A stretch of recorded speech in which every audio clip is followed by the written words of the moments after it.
politici ci sono anche un po' abituati. Gottardo, è rischioso il ragionamento fatto da Pizzati? No, trovo devastante.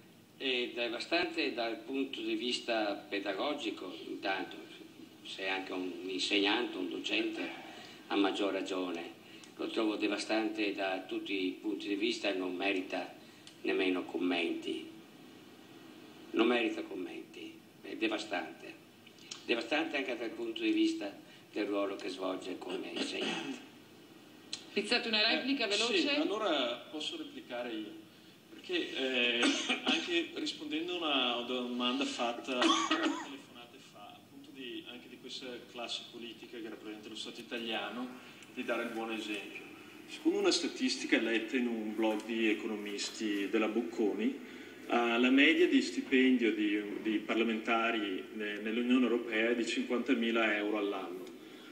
Quello del parlamentare italiano è di 150.000 all'anno, quindi è 3 volte tanto.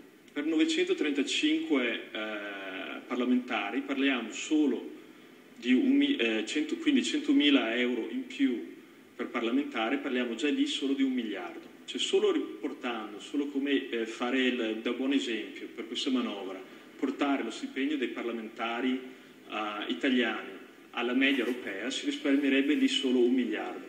Fai lo stesso con i vari consiglieri regionali, un migliaio. Però su questo credo che siamo tutti d'accordo. Vabbè, ma allora in un paese dove c'è una classe dirigente che si fa pagare 3 volte tanto un parlamentare non è una cosa di un altro paese, io non ho fiducia. Quindi è inutile andare a raccontare di avere fiducia in un paese dove la classe dirigente si fa pagare 3 volte tanto e non hanno il coraggio di farsi dimezzare lo stipendio.